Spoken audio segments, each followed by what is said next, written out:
آپ کے آئین کو توڑ رہے ہیں. آپ کے جرنیل گولف کھیل رہے ہیں 50-50 20-20 پتہ نہیں کتنے لاکھ, اور آپ 1,60,000 اور مفتی روڈ پہ مرا ہوا پڑا ہے, کوئی اٹھانے والا نہیں. پولیٹیشین برے ہیں.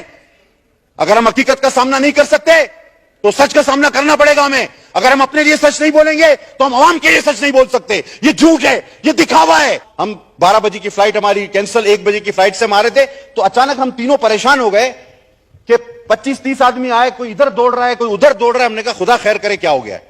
پھر پتا چلا جی ہٹو ہٹو کوئی آ رہا ہے. تو ہم نے کہا کہ اللہ خیر کرے. تو میں نے جب دیکھا تو وہ عارف الوی بھی نہیں تھا اور میاں صاحب تو یہاں پہ تھے, میرا صدر اور وزیر اعظم تو وہ نہیں تھا. یہ اتنی ہڑبونگ کس لیے تھی کہ کچھ بھی ہیں جیسے تیسے, اللہ نے وفاقی وزیر بنایا ہے, عوام نے منتخب کیا, دھکے پڑ رہے ہیں, ہٹو یہ وہ.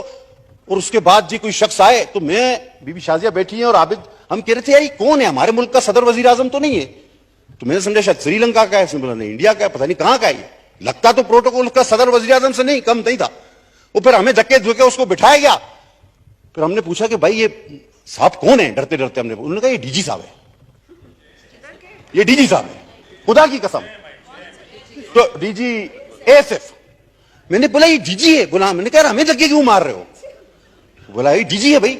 اور ہمارا وزیر بیچارہ اس چوک میں لاوارث, ایک کانسٹیبل اس کے ساتھ نہیں جو اس کی لاش کو عزت سے اٹھاتا. وہ جو وہاں پہ پولیس والے ہیں, خدا کی قسم انہوں نے پولی کلینک میں یہ بیان دیا کہ ہمیں تو پتہ ہی نہیں تھا یہ وزیر, ہم تو روڈ سے اٹھا کے لائے.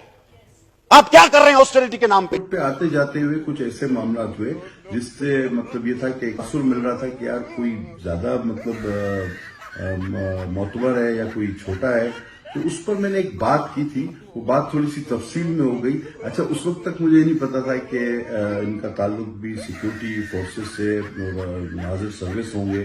تو ایسے لوگوں کو تو ہم ہمیشہ کہتے رہے, ہمارا ایک اصولی موقف رہا ہے کہ سیکیورٹی ادارے ہمارے آج کے لیے اپنا کل, ہمارے کل کے لیے اپنا آج قربان کرتے ہیں, اور وہ ہم وقت اس ملک کے دفاع کے لیے فرنٹ لائنرز ہیں, اور ان کی شہادتیں بھی بہت ہوئی, تو ان کے لیے ہمیں احترام بھی, عزت بھی. اور میں یہ بھی چاہتا ہوں کہ ان کو بھی سیکیورٹی ملے, ان کو بھرپور سیکیورٹی ملے. حوالے سے نہیں بلکہ ایک واقعے کے حوالے سے جو بات ہوئی اس کا غلط تاثر ہو گیا, اور اگر کسی کی اس میں دل آزردی ہوئی ہے تو وہ نہیں ہونی چاہیے تھی. ہرگز ہمارا مطلب یہ نہیں ہوتا کہ اپنے اداروں کے, اپنے حاضر سروس اداروں کے کوئی بھی فرد ہو اس کے لیے ہم کوئی بھی ایسی بات کریں جو ان کے لیے حوصلہ شکنی یا دلی تکلیف کا باعث بنے. تو وہ اس الگ کانٹیسٹ میں وہ چلا گیا, اور یہ جس بھی کانٹیسٹ میں گیا میرا مطلب ہرگز وہ نہیں تھا. وہ ایک روانی میں اگر 2-4 باتیں کوئی اس طرح کی ہوئی ہیں جو کسی کے لیے دل آزاری کا باعث بنی ہے یا اس کے لیے کوئی تاثر اور گیا ہے, تو میرا ہرگز مطلب یہ نہیں تھا.